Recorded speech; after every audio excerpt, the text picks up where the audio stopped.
Graças a Deus, meus irmãos, tudo bom? Aqui é o Sabino. No último vídeo eu falei com vocês que nós iríamos ler o 58, até para ensinar para você um conceito interessante nas escrituras, tá? Mas antes de mais nada eu queria pedir para você, comenta alguma coisa aí, diga amém, diga cheguei, diga 2025, manda uma mãozinha, faz alguma coisa, curta, comenta e se inscreva para me ajudar, tá bom? Nós estamos lendo aqui, tá? O contexto aqui é pão, beleza? E aí aqui no 58 eu vou talvez até relembrar para você um conceito muito importante quando você estiver lendo a Bíblia que vai te ajudar. Tem um conceito na Bíblia chamado, deixa eu escrever aqui, ó. Tipologia. O que é isso? A tipologia são dois nomes, tá? Ou seja, estudo do tipo. O que é um tipo? Vocês já ouviram falar, por exemplo, de xilografia? Xilografia. Já ouviram falar de... não vou lembrar. É o mesmo conceito, mas tem outro nome também. Sabe quando você pega uma estampa, tá? Tem uma estampa aqui e você pega esse desenho e passa para uma camisa, sabe? Pega esse desenho e passa para uma camisa, eu não vou lembrar agora o nome, tá bom? Imagine que você pegou um desenho e passou para a camisa, pega outra camisa, é como se fosse um xerox, tá? Quando você olha para um xerox também, tá bom? Um xerox, tem lá sua foto, preta e branca, pode ser colorida. Aquele lá é o seu documento? Não, é apenas uma cópia. Ele aponta para o seu documento. Tipologia aqui é como se fosse uma xilografia. Quando você pega, coloca aqui, por exemplo, eu podia ter uma moeda aqui agora, mas lembra quando criança, você pegava uma moeda e colocava debaixo do papel e fazia assim, ó? Aí ficava o desenho da moeda aqui. Lembra? Então, ou seja, isso aqui é a moeda? Não, a moeda está aqui atrás. Esse desenho, então, aponta para a moeda, tá? É como se fosse uma cópia, tá? E quando a gente fala de tipologia, nós estamos falando, então, de algo que aponta para o original, tá? Nas escrituras, nós temos esse estudo, tá?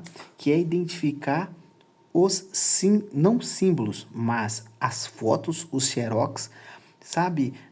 Você olhar para uma imagem e falar assim, olha, não é exatamente isso, mas parece que é isso.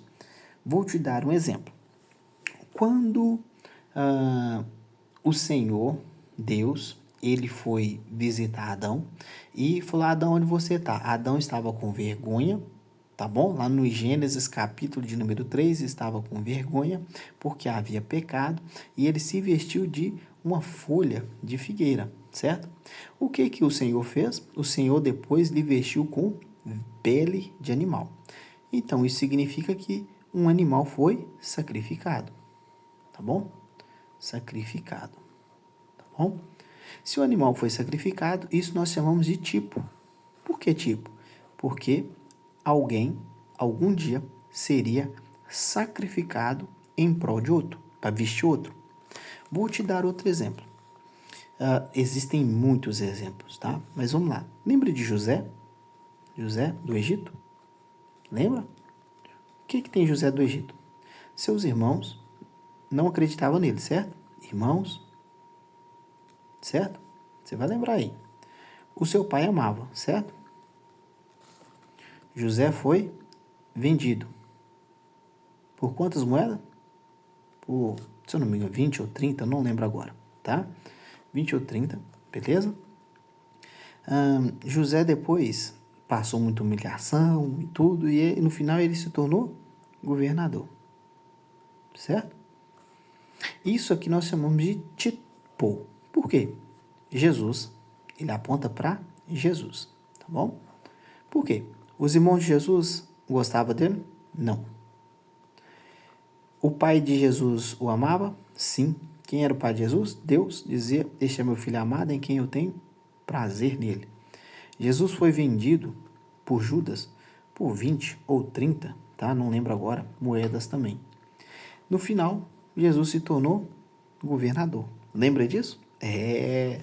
Então tem vários. Então quando nós falamos aqui de pão no deserto, nós podemos apontar as características desse pão para Jesus, o pão que desce do céu. Quando nós falamos de cordeiro, carneiro, bode, bode expiatório, nós podemos pegar essa imagem e apontar para Jesus, tá bom? Ah, mas por que você deu essa volta toda? O tempo todo aqui, Jesus está falando que ele é o pão da vida. E você vai se lembrar que o tempo todo aqui eles falam do maná. Maná aqui, ó. Maná. Esse maná do deserto era o pão ou o alimento que eles recebiam no deserto. Então, várias vezes vai citar aqui do maná, tá bom? Se você quiser olhar com calma, você vai ver que várias vezes aparece a palavra maná no deserto. E aqui no 58, este é o pão que desce dos céus. Os antepassados, vocês comeram do maná e morreram, ou seja, comeram do pão. Aqui então, Jesus, por que Jesus está usando essa imagem? Porque lá no passado, esse maná representava quem? Jesus. Alimentava eles, tá bom? Sustentava eles.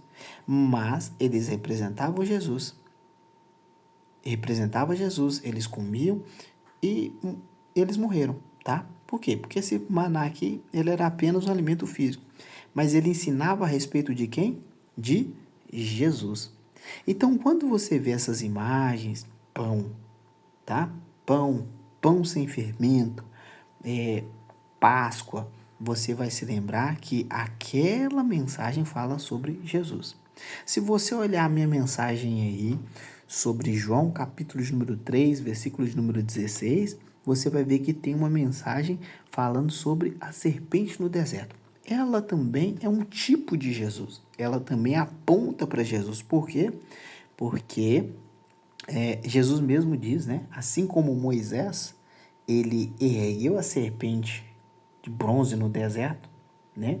Assim também vai ser com o Filho do Homem. Ele também foi erguido na cruz.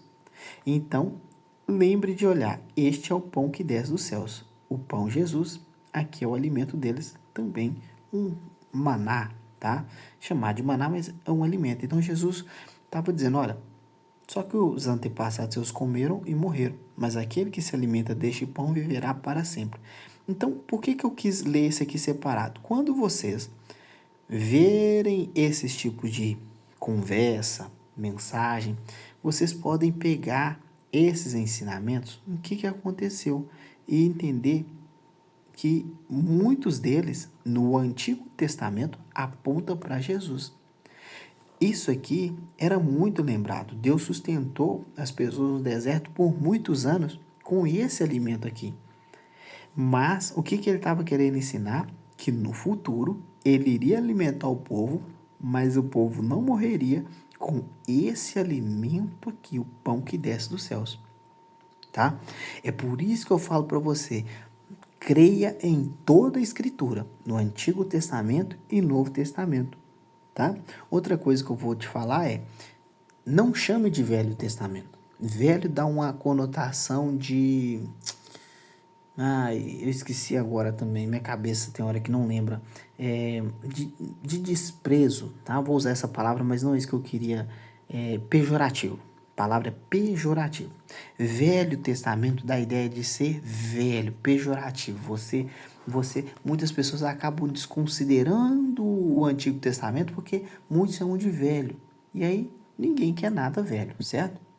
Então, cabe a nós olharmos, então, para isso, para o Antigo Testamento, e por isso que eu falo antigo, porque pode ser antigo, mas é estatuto perpétuo, tá bom? Se você chama de velho, talvez você vai criar essa ideia na sua mente de que é velho, que não precisa se preocupar, deixa para lá.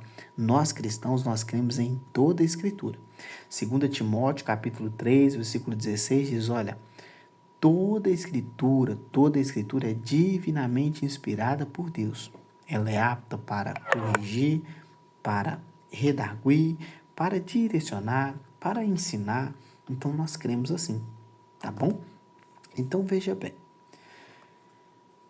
Aqui então Jesus fala do pão e aqui do maná. E ele disse isso quando estava na sinagoga de Cafarnaum. Você vai se lembrar. Ele finalizou esse discurso então em Cafarnaum. Se você olhar bem, quando ele atravessa aqui, aqui ele chega. Aqui, ó. Deixa eu voltar aqui. Deixa eu ver se eu acho aqui. Eu risquei aqui, ó. Não sei se é aqui. Aqui, ó. Quando a multidão percebeu que nem Jesus nem os seus discípulos estavam ali, entrou nos barcos e foi para Cafarnaum. Tá vendo? Todo esse discurso aqui, do 25 ao 59, acontece em Cafarnaum. O que isso significa? Significa que Jesus, não sei se você sabe, ele morava em Cafarnaum, tá? Era próximo ali ao mar da Galileia, tá bom? Deixa eu voltar aqui para... Na verdade, não é aqui. Deixa eu pegar o mapa aqui, ó. Aí eu vou sintonizar você e você acompanha comigo aqui, ó. Tá aqui. Então, aqui está Cafarnaum. Deixa eu dar um zoom aqui, ó. Aí, ó, Cafarnaum. Veja, então, que Cafarnaum era bem litorânea ao mar da Galileia, tá? Litorânea? Não, litorânea não. Não podemos dizer litorânea, porque litorânea seria aqui, tá? Mas ele era às margens do mar da Galileia. E lembrando que o mar da Galileia não é um mar, é um grande lago, tá bom?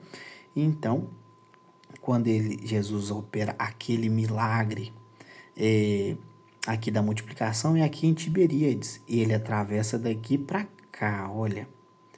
E aí ele fica aqui. Aí ele termina esse discurso aqui, tá bom?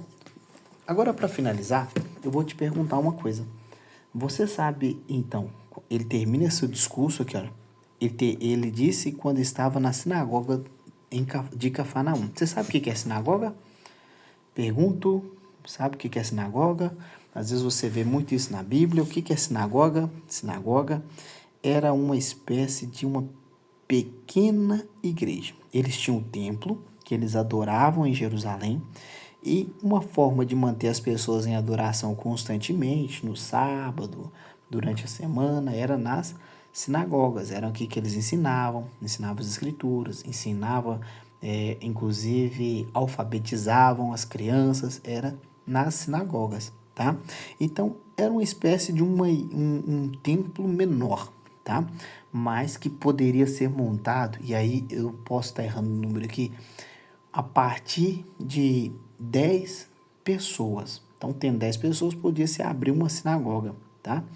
Então, essa sinagoga que era um lugar de ensino, de pregação. Então, Jesus aproveitou todo esse questionamento que acontece aqui e ensinou para as pessoas, então, num lugar religioso, tá bom? Por isso que ele sempre trata desse quesito religioso. Espero que você tenha aprendido algo, tá? Se você chegou até aqui, diga para mim, ó, cheguei até aqui, muito obrigado, tá bom? Pela sua participação até aqui e que o Senhor possa nos conceder a oportunidade de continuar essa leitura nos próximos versículos, tá? Ele terminou o discurso aqui, mas deixa eu te mostrar uma coisa. Às vezes você pensa assim, acabou o capítulo 6. Não, ainda tem esse aqui, ó. Tá bom? Ainda nós temos um pouco aqui. São 70 versículos, tá? No capítulo 6. Então, ele é bem extenso mesmo, tá bom? Mas nós vamos continuar aprendendo o que Jesus disse, beleza? Deus abençoe sua vida. Até a próxima. Tchau, tchau.